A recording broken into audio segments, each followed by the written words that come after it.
Avant de commencer la correction, pardon, je tiens à vous faire un petit rappel de ce que nous avons déjà vu lors de la leçon de la cause. Alors, là, c'est un rappel des conjonctions et tournures qui expriment la cause, d'accord? Alors, nous avons parce que, n'est-ce pas? Comme, toujours en tête de la phrase, puisque, nous avons étant donné que, vu que, du fait de, en raison de. Alors, tout ça, c'est pour une cause dont on ne peut pas douter, ça veut dire dont on est sûr. Étant donné que la Côte d'Azur est une région très belle, tout le monde veut la visiter, ça c'était un exemple, etc. Donc nous avons tous vu ça, mais souvenez-vous, alors là, ici nous avons parce que, comme, puisque, étant donné que, vu que, du fait de, et en raison de. Alors, nous allons voir encore d'autres, les voilà. Nous avons sous prétexte que, donc on a déjà parlé de ça, on a dit qu'il s'agit d'une cause qu'on conteste, ça veut dire, là, c'est, si vous voulez, c'est une fausse cause. Alors, ils ne sont pas venus à la fête sous prétexte qu'ils étaient fatigués. Alors là, ça veut dire, là, donc, on conteste la fatigue. Peut-être qu'ils n'étaient pas fatigués, ils ne voulaient pas tout simplement venir à cette fête. Alors, nous avons à cause de, donc, d'accord? Alors, ça c'est pour une cause négative. Ça veut dire c'est une cause qui n'est pas bonne, d'accord? Alors, suivi d'un non. Nous avons grâce à, et là c'est une cause positive, ça veut dire là elle est bonne, n'est-ce pas? Donc on dit grâce à telle ou telle chose, d'accord? Mais il faut que cette chose soit positive. Alors nous avons faute de, n'est-ce pas? Donc par manque, ça veut dire il y a un manque de quelque chose. Nous avons par, pour, de, donc suivi d'un non, n'est-ce pas? Alors là, si vous voulez, c'est juste là pour vous faire un petit rappel des moyens qu'on peut utiliser dans nos exercices. Alors voilà le premier exercice. Nous avons complété les phrases suivantes par une expression de cause convenable. D'accord? Alors, première phrase. Nous avons cet homme est généreux, il aide tous les démunis. Alors, encore à titre de rappel, donc on emploie toujours la phrase qui exprime la cause juste après le moyen. Bien sûr, c'est ce qu'on appelle la subordonnée, la proposition subordonnée de cause. D'accord? Alors, là où il y a le moyen, la phrase qui vient juste après, on l'appelle, donc d'abord, ça doit être une phrase de cause, ou la phrase qui exprime la cause, et on l'appelle une subordonnée circonstancielle de cause. Alors là, nous avons un moyen que nous devons utiliser au début de la phrase. On a déjà parlé de ça, on a dit que le moyen ou qu'on met toujours au début ou en tête de phrase est le suivant, c'est comme. Et la phrase va être comme cet homme est généreux, il aide tous les démunis. D'accord? On peut utiliser aussi un autre moyen, comme par exemple puisque.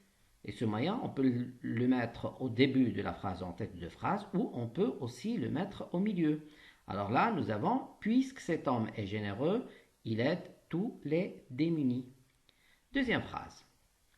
Nous avons perdu le match, une erreur technique. D'accord? Alors, l'erreur, bien sûr, c'est une chose qui est négative. D'accord? L'erreur, c'est quelque chose qui est négatif.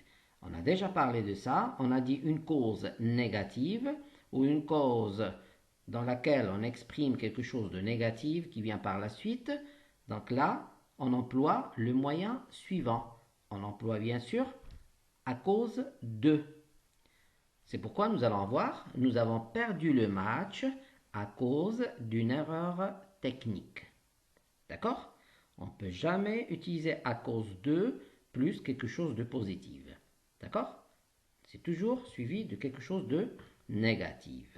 Troisième phrase. Cette femme est respectée par tout le monde.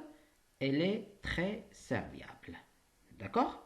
Alors, on peut utiliser comme réponse car c'est la conjonction de coordination simple que nous avons vue, que nous avons déjà vu dans la leçon des conjonctions, d'accord, de coordination, et donc on l'a vu aussi dans la cause. car c'est une conjonction de coordination simple qui exprime la cause. Alors, cette femme est respectée par tout le monde car elle est très serviable, ou on peut aussi utiliser parce que. Alors, puisque là, nous avons deux voyelles, bien sûr, nous avons enlevé le E, d'accord, et on l'a remplacé par l'apostrophe. Alors, et ça peut être tout simplement, cette femme est respectée par tout le monde parce qu'elle est très serviable. Quatrième phrase. Ce patient a pu surmonter toutes les épreuves difficiles, son courage et sa patience. Ah, regardez ici, nous avons le courage et la patience. Ce sont deux qualités humaines, d'accord? Alors, ce sont deux qualités, deux bonnes choses, deux choses positives, d'accord?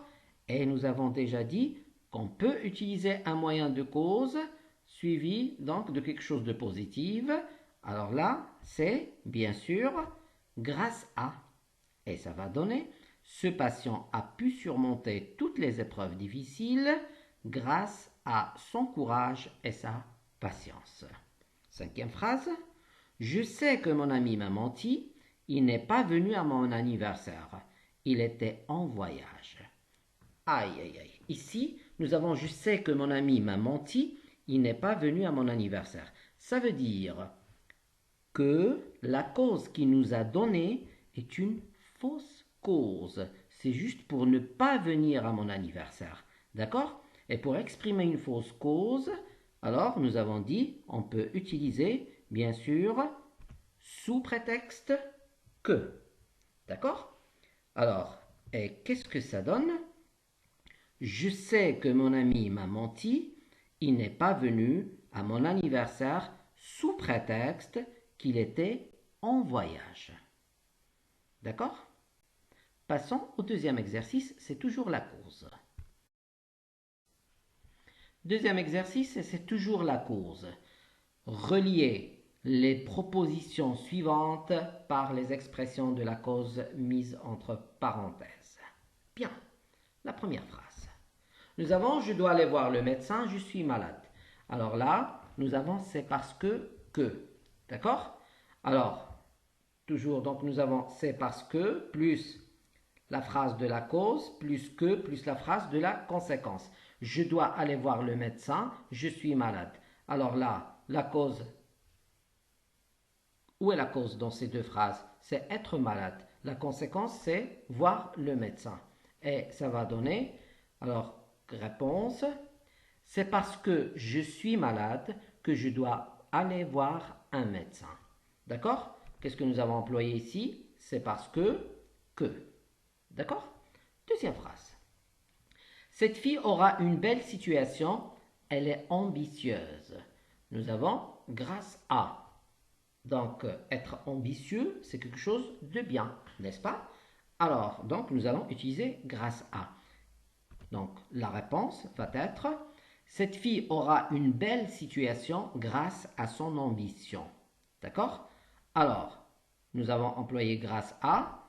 Elle a donc son ambition. Alors, c'est plus un adjectif maintenant. C'est donc ici, nous avons plus non.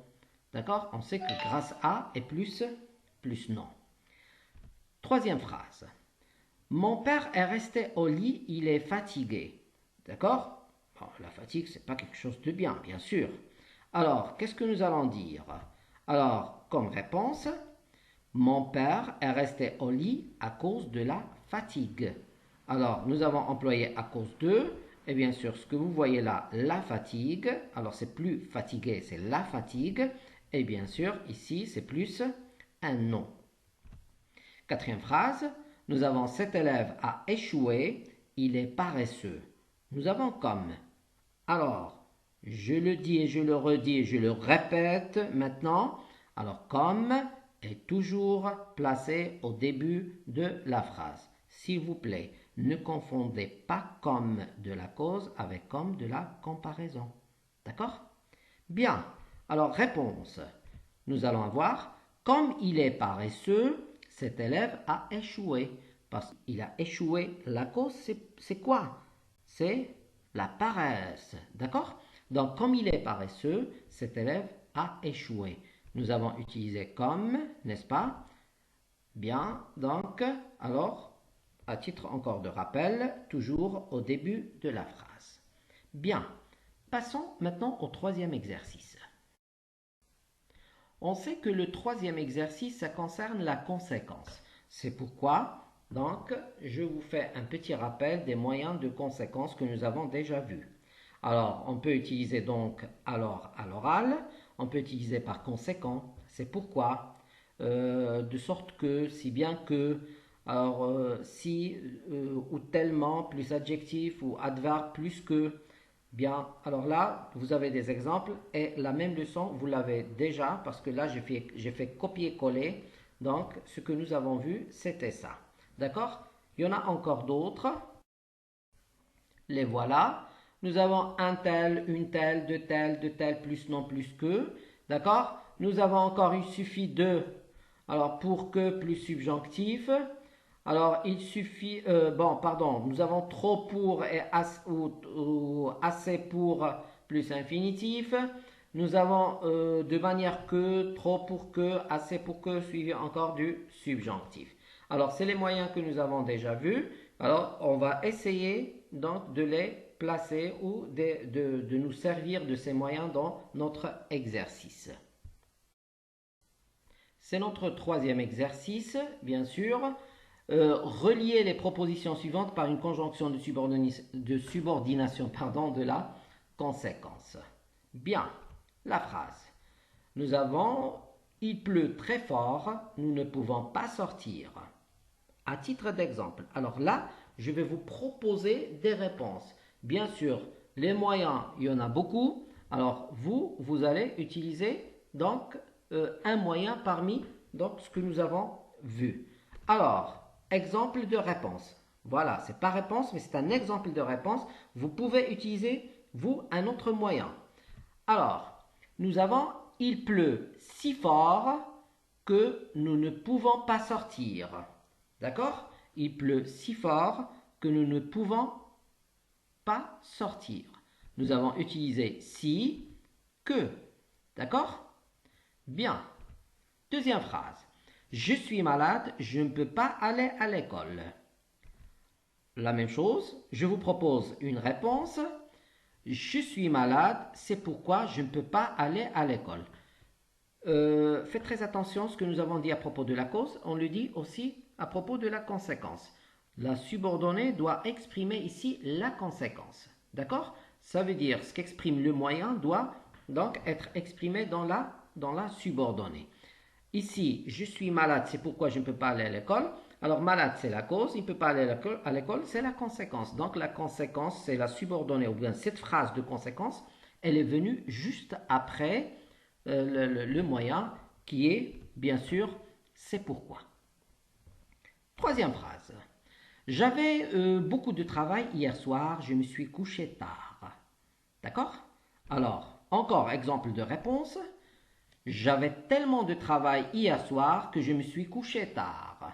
Alors, qu'est-ce que j'ai employé ici? J'ai employé tellement et que. D'accord? Bien. Quatrième et dernière phrase. L'eau de bain était chaude, je me suis brûlé en mettant la main dedans. Alors, exemple de réponse. L'eau de bain était si chaude que je me suis brûlé en mettant la main dedans. D'accord? Allez, passons maintenant à l'exercice suivant. Quatrième exercice, c'est toujours la conséquence. Relier les propositions suivantes par l'expression de la conséquence mise entre parenthèses.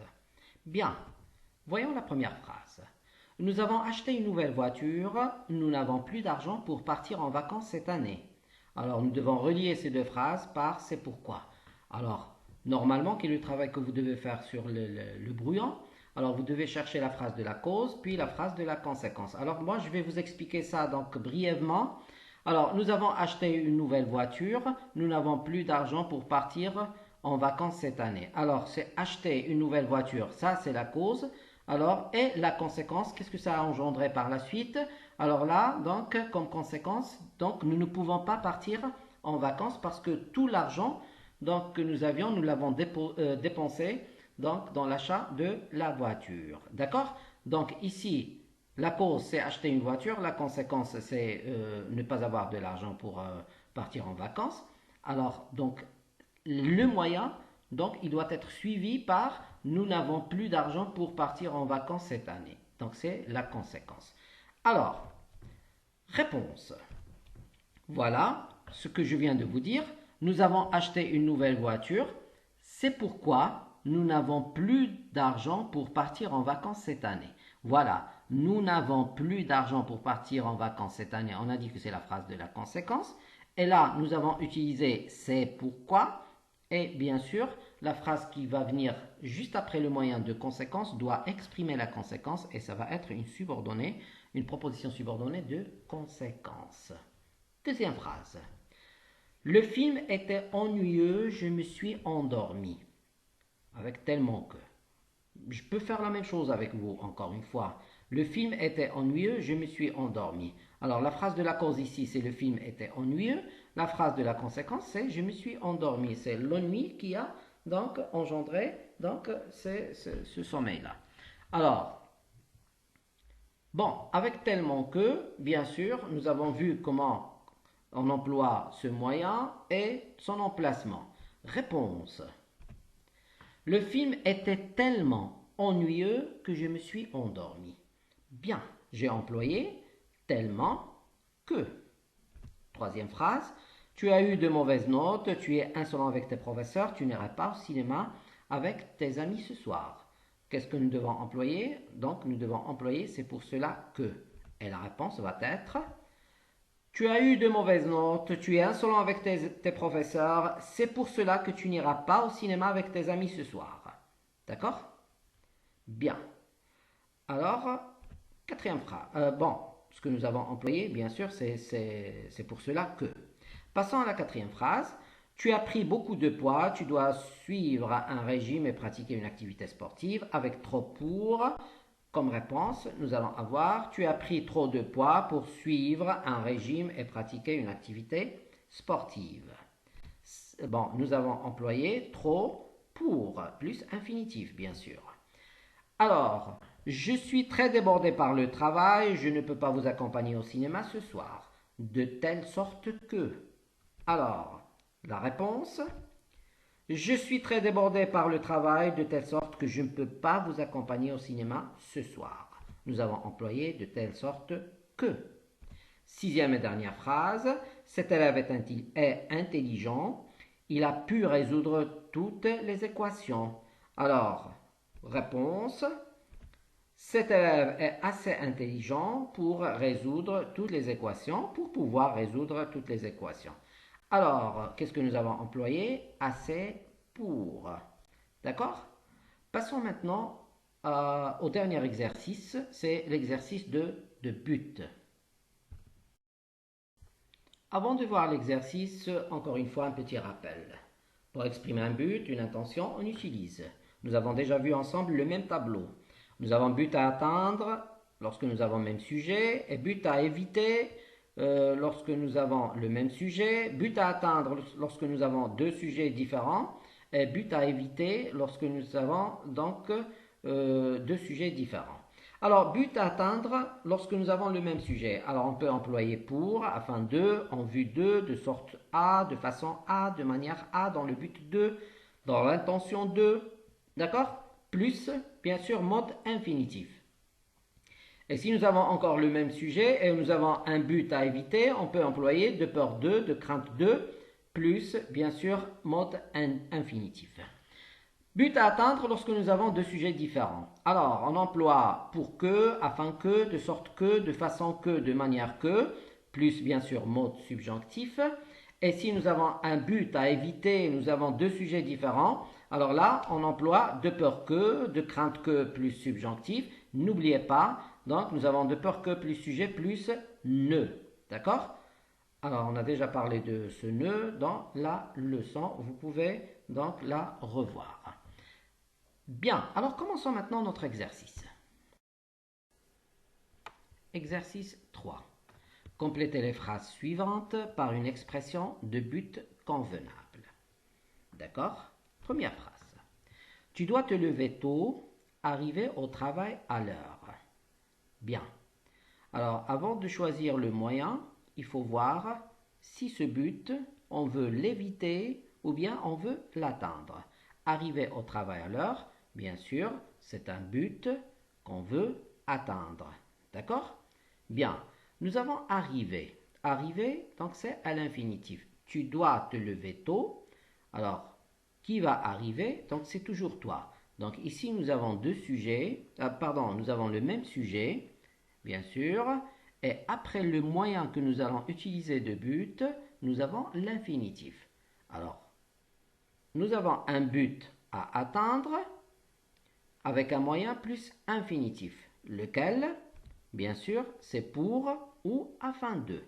Nous avons tu dois te lever tôt pour arriver au travail à l'heure, ou bien tu dois te lever tôt afin d'arriver au travail à l'heure. Passons à la deuxième phrase. Il te faut des papiers d'identité, tu puisses t'inscrire. Alors, il te faut des papiers d'identité, tu puisses t'inscrire.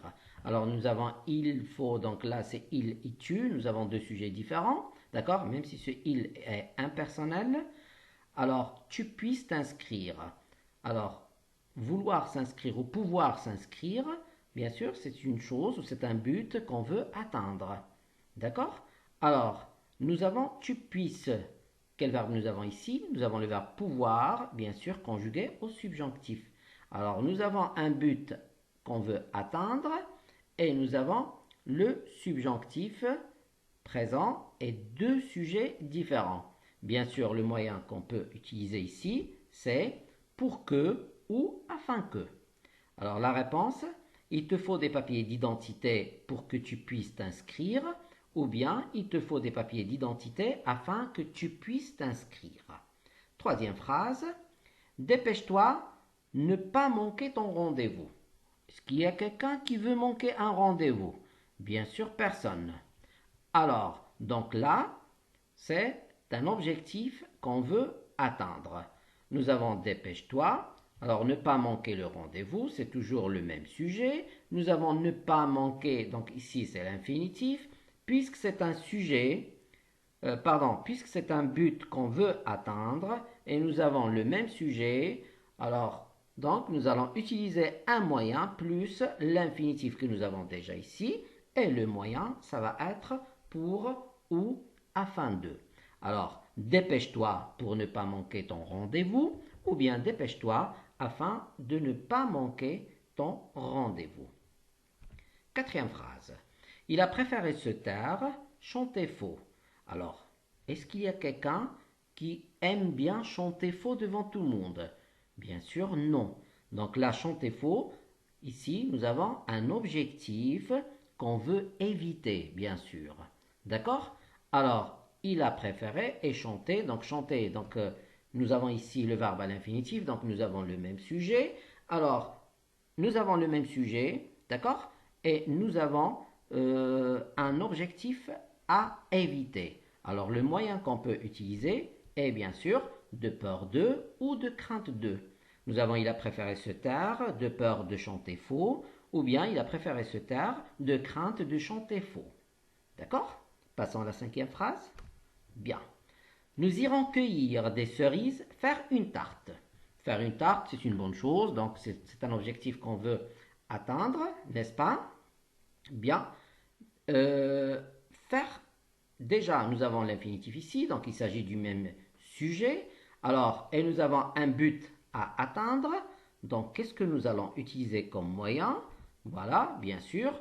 Soit nous allons utiliser pour, soit afin de. Alors, nous irons cueillir des cerises pour faire une tarte, ou nous irons cueillir des cerises afin de faire une tarte. Sixième phrase. Prends ton parapluie, qu'il pleuve. D'accord? Alors, on prend le parapluie, pourquoi? C'est pour éviter la pluie, n'est-ce pas? Donc, alors, il pleuve, qu'il pleuve, alors là, nous avons un objectif à éviter. D'accord? Alors, on veut éviter la pluie. Nous avons qu'il pleuve. Quel verbe nous avons ici? C'est le verbe pleuvoir. Conjugué à quel temps? Conjugué au subjonctif présent, bien sûr. Qu'il pleuve. Faites très attention, le verbe pleuvoir ne se conjugue qu'à la troisième personne du singulier. D'accord? On ne dit jamais je pleut, on dit il pleut. D'accord? Alors, qu'est-ce que nous allons utiliser? Nous avons un objectif à éviter. D'accord? Donc nous avons deux sujets différents. Prends, c'est toi, donc et nous avons il. D'accord? Alors, qu'est-ce qu'on peut utiliser comme moyen? Alors, pour un objectif à éviter, je reprends, d'accord? Et nous avons deux sujets différents et bien sûr, le moyen est suivi du subjonctif. Bien sûr, nous allons utiliser de peur que ou de crainte que. D'accord? Parce que le que, on l'a déjà ici. Alors, et ce qu'il ne faut pas oublier, c'est le ne. Alors, si vous voulez, en général, il y a toujours le ne, pardon. Alors, je dis en général, c'est rare où on ne trouve pas le ne, mais essayez donc de l'utiliser. On a déjà parlé de ce ne-là. Alors, nous avons prends ton parapluie de peur qu'il ne pleuve. Ou bien, prends ton parapluie de crainte qu'il ne pleuve. Septième phrase. Notre voisin a construit un garage de mettre sa voiture à l'abri. Bien sûr, tout le monde veut mettre sa voiture à l'abri. Alors, donc ici, c'est un objectif à atteindre, d'accord? Qu'on veut atteindre, et puis nous avons le même sujet. Donc, bien sûr, c'est l'infinitif. Objectif qu'on veut atteindre, le même sujet, d'accord? Donc, nous avons besoin d'un moyen plus infinitif. Et bien sûr, le moyen est afin de. Pourquoi nous n'avons pas employé pour? Parce que dans l'exercice, nous avons déjà le de. On ne peut pas dire notre voisin a construit un garage pour 2 mètres. Non, ça ne se dit pas. Donc, puisque nous avons le de, donc on va employer afin de. Et ça va être notre voisin a construit un garage afin de mettre sa voiture à l'abri. Huitième phrase. Je fais des économies pour pouvoir partir en vacances. Tout le monde veut partir en vacances. Tout le monde préfère partir en vacances. Donc c'est un but, bien sûr, à atteindre. Bien sûr, nous avons pouvoir. Ici, le verbe est à l'infinitif, donc nous avons le même sujet. Et le moyen qu'on peut utiliser ici, alors soit pour, soit afin de. Et on va dire, je fais des économies pour pouvoir partir en vacances, ou on peut dire, je fais des économies afin de pouvoir partir en vacances. 9, ou la neuvième phrase, ne soyez pas bruyants, une bonne entente entre voisins. Alors faites très attention ici, là on peut employer tout simplement le pour plus non. D'accord? Alors, ne soyez pas bruyants pour une bonne entente entre voisins. Dixième et dernière phrase. Je viendrai ce soir à la fête, tu te fâches. Bien sûr, je ne veux pas que tu te fâches, d'accord? C'est pourquoi je vais venir à la fête. Donc, alors se fâcher, là, c'est un objectif que je veux éviter. C'est pourquoi je vais assister donc à la fête. Donc, alors nous avons un objectif à éviter. Nous avons deux sujets différents. Donc, nous allons employer de peur que ou de crainte que. Alors, la réponse va être je viendrai ce soir à la fête de peur que tu ne te fâches. Ou bien, je viendrai ce soir à la fête de crainte que tu ne te fâches. Merci à tous et à bientôt.